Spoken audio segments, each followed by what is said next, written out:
Okay, guys, we are back with our Observer videos. A little late. It's his fault. It's still January. I say that after the holidays, it's still January. We're good. But after the holidays, we're almost to Valentine's Day. Yeah, but it's still January. This counts. I mean, on the website, we got Charlotte Catholic before the state football playoffs. Brodowitz is still there. Mike Brodowitz is still there. I mean, it's a little late. We're all right. I always want to say Mark Brodowitz. Mike Brodowitz is still there.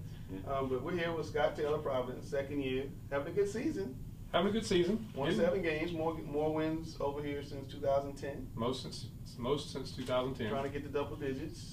Trying to get to the playoffs. We've been really competitive, trying to get us in a position to be able to compete for the playoffs. Absolutely. He tells the basketball guy he's taller than you. I feel really short right now. You know, I'm 6 foot tall, and this dude's like 6'12", standing beside me. That's cool. But a lot of basketball going on in Charlotte. I've been really surprised this year by the level of talent. I didn't think basketball in Charlotte would be this good this year. Has it surprised you? It has. That's one thing that's really fun is coaching every night against guys that are not just good players, but coaches that have established programs and are really, really good. Yeah. And you look up and down kind of the best teams in the state. I know Millbrook and Broughton are really good, and they're in the same league. But you look outside of that, and you got to come through here. I mean, all 3 of the leagues down here have got guys at the top that are tough to beat. So if the playoff draw allows it, how many teams from Charlotte will be in the regionals before it? I mean, I'd like to say 3, but it ends up. I remember last year, you look back, and Audrey Kell had to play Huff in the second round, and I thought those were 2 of the best teams around. And the way the thing plays out, sometimes those guys end up playing each other a lot earlier than they need to. Well, that's why I said if the schedule allows. If the schedule allows it. So it probably ends up being 2. Yeah. But there are definitely, I would think off the top of my head, 5 or 6 that could definitely get there depending on the route. Do you think we're locked to have a team in Chapel Hill for state championship game? Well, I know we're locked. Hard to say. I know we're locking the girls, but not locking the boys. I mean, it's always hard to say a lock. I think there's a good chance. Girls are going to state championship. You told me that. I have not told you that. You're putting words in my mouth. I think they have a very good chance, though. We can talk about that in the What about Artikel? Artikel girls? Yeah. I can see if they have to go through Myers Park. That's the thing. I mean, I told you. He told me Myers Park. Myers Park. We can talk about that. I mean, we're talking about boys. I mean, when I was looking at the Sweet 16, we were kind of talking about, how good the basketball is in Charlotte. I was looking like, the top half of the Sweet 16. I was like, they could all, compete with each other. I mean, it's a good group. It's not like, you look at the girls like Myers Park, you can kind of see Myers Park, and then there's kind of a gap maybe between the rest of them. They're like 9-0 versus Sweet 16. Yeah, but then you look at the boys, and I was like, wow, that top half could really, compete with each other. And so you don't really know who will come out of that. So we'll have to see. Yeah, I think that's kind of indicative of what's going on with us too. In that we've finished 6-4 out of league, and you get in league play, and you're playing these guys around here, and every night is a tough one. They know what you're doing. They know what you're doing. The game slows down. It becomes a little more of a grind, and I mean you got to find ways to win games. Yeah. But some of these guys at the top of the Sweet 16 have proven that they can do that over the course of a couple of years. So you get in the playoffs, and they're comfortable doing that. Tuesday was a big night of huge games in Charlotte. North Mecka, West Charlotte, Providence State, Christian, just huge games, Olympic, and Artikel everywhere. Friday not so big, but there's still some games that are meaningful. I mean, obviously you guys have a nice one here. You're going to go to Barry, 7-12, 1-8, and Barry's lost 5 in a row. You guys lost 4 in a row. This is really it for both teams in terms of trying to really make that last playoff push. This is a big game for both us and I know for Coach Jones because we got 2 weeks coming up after this, and you can kind of get a little bit of momentum going into those last 2 weeks in the conference tournament, and it's really hard to recover, especially with kids when you get late in the season in tough games, and they lost Tuesday night at the buzzer to South Mecka like we did by 2 here, and I know they're playing well. He's admitted they lost by 5 at Olympic. You guys had a lot of close losses too.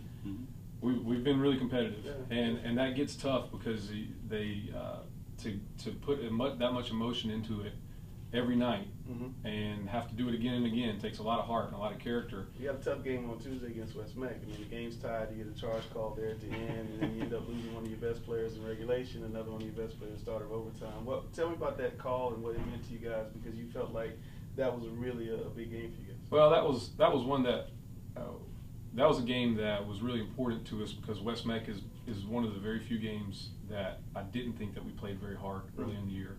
And we did. We played really hard Tuesday night. We had a lead going into the 4th. And late in the game, we have a chance to win it. Devon Dotson makes a play to get to the rim. makes the layup. You know, crowd going wild, thinking that we put ourselves in a position to win, and they call a charge, and they were pretty sure about it, and so we ended up having to go to overtime without one of our best players. That was his 5th foul. We lost by 2 in overtime. Had a shot in overtime. But yeah, it hurts us because it's a home loss, and we talk about conference games. You got to find ways to win those home ones because going on the road is even tougher than that.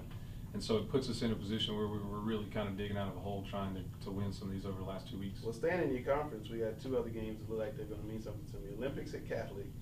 Olympic is trying to stay in range of Ardrikale. Hope Ardrikale gives them a little help. And Catholic is one of the very toughest places to play. There'll be a huge crowd there. And Coach really has a really neat defensive scheme. They slow you down, they junk it up, and they make it hard for you. That is, I think Olympic handled them pretty well the first time, but that was at Olympic. That was at Olympic, and they are 2 totally different styles. Yes. Now Olympic's not quite as up and down and pressing as they had been, but I think they're better.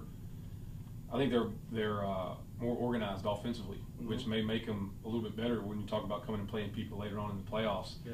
And if they can stay poised at Catholic and get good shots, then their athleticism, I would think, would give them trouble. But Coach King, man, those kids. Good job. They're one of the best coach teams, I think. I would absolutely agree. You watch them play, and they do the right things every possession, all the time, the tough things, and they just kind of make it tough. And that's one of the hardest places to play. I mean, that's like going to Cameron and Charlotte. I mean, people don't realize how tough it is to win at Charlotte Catholic. Those fans support them really well. The kids play really hard for those people. They have a lot of pride in their school. And it's 9,000 degrees. and that's why they're 14-4. Yeah. And so that'll be tough for Olympic to go do that, especially after coming off having to play at Ardrikale. Now I'm sure that all of the conferences are looking at Harding and saying, please beat Ardrikale at Harding. And there's probably no tougher place in Mecklenburg County. You agree? Well, you talk about how tough Catholic is. I mean, Coach Akins does a wonderful job. Harding is kind of the same thing. Those kids, they have a great following. They love playing at home. They're comfortable at home, and so they almost play with a little more free spirit and energy and enthusiasm at their place. Yeah. And if you're not ready when you go in there, I know we went over there and we were down 19-3 at the end of the first. Yeah. We won the last 3 quarters, but that's a lot to overcome at that point. And so that'll be interesting. That'll be but Coach Kraft, those guys have been in about every situation. Can anybody beat Ardrikale in the league? Let's be honest. I think people can beat them, but in a way they're kind of what Charlotte Catholic is. You talk about being coached and prepared. They're like that, and almost a step above because of some of their playoff experience. And they just believe in each other. They believe in their coach. They believe in what they're doing. And when you have belief like that, you're going to have to play a really good game to beat those guys. Last year, Ardrikale gets to the regionals. They have Lake Norman beat. All right, and Keyshawn Pritchard just hits a dream of a shot. I mean, just as soft as it wants to be, and it just looks perfect all the way down and goes in. Ardrikale was a better team that day, and no offense to Lake Norman, they outplayed them, but they lost. Now they come back the next season, bring almost everybody back. Devin Cooper comes back from Northside Christian. They have the coaching. Santa Ana's having another good year, one of the best players in the state that never gets credit for it. Is this the year that they run the table and go to the States? I think they have a great chance at it because, like you said, they had a really solid team last year. Really, you thought they were going to do it last year, and just that last-second shot. But they've got a lot of the same people. That was one of the biggest heartbreakers I've seen in a while. I know. That thing was perfect when he shot it. So they got a lot of the same players, and I think, talking about great coaches, I mean, I think Coach Kraft is one of the best in the area, too. I mean, he really puts that team. Yeah. I mean, he's just put together a great team there. They've got the weapons, but they really work together well. They have a good system, and Santa Ana can just light it up and all that. Talking about a head college coach, a former assistant college coach, not coaching high school. He really does well. Yeah. I think that the one thing that they don't get enough credit for is how good their big guys are. High school big guys that want to play in the paint, that are physical and tough, are hard to come by. And he's got 2 of them that do it every single night. And they know their role. They love it, and it makes those other guys better. And they're already really good players. And so he's done a great job, I think, helping Josh and Ryle become really solid college prospects, and when you got 2 guys like that in the paint, you got options. Yeah. Jumping to the Mecka 8, North Mecca. Good. Pretty good. Really good. The only time I've seen this year is I saw them at Huff, or at home versus Huff. and they just completely outplayed them. I mean, and Huff's a young team outside of Luke May. They've got a lot of young players and stuff like that. They're kind of working on that. But North Mecka just really impressed me with what they got. And you know, C.J. Bryce might be the star. He's the maybe best known name. But there's a lot of other good players around. It's not just him. There's a lot of guys coming off the bench too. I mean, they got a lot of guys that can really contribute there. Dwayne Lewis has been there. Yeah. He's won the state. They got cheated out of another state. That's another story. And they have the pedigree in North Mecka. And when you can go into West Charlotte and win a game that West Charlotte really has to have, that's impressive to me. And they're playing Hopewell, and it's at home, but Hopewell's their traditional rival. So you throw the records out. You think that upset happens Friday night? I don't think it happens. I think it'll be a fun game. Because, like you said, it's a good rivalry. It's a small gym. It'll get loud in there, but I think that Vikings have one-game lead on West Charlotte. They beat them twice, so they have pretty much the inroads to the conference championship. Morris Parks and Butler in the Southwestern. Butler's won 16 straight. I mean, did that surprise you? Did Butler come out? I mean, football Butler. I mean, they've had some good basketball teams in the recent past, but I didn't necessarily expect this from them. What's his name?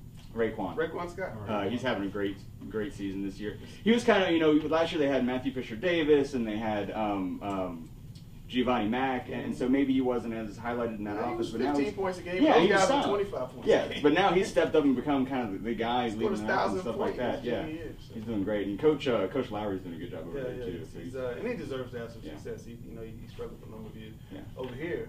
Before you got there. No team in that conference has a winning record other than Butler. If you're over there, how do you keep your guys motivated when there's nobody that's winning except you? I guess it's a coaching thought, but I don't think it'd be that difficult because 3 of them got to get in the playoffs, right? Mm-hmm. And so there's, even for those guys that are battling down there at the bottom, if you continue to get better, which I know some of those guys are, I know Independence is getting better, I know Coach Moore, East Mecka are getting better, although the record's not showing it.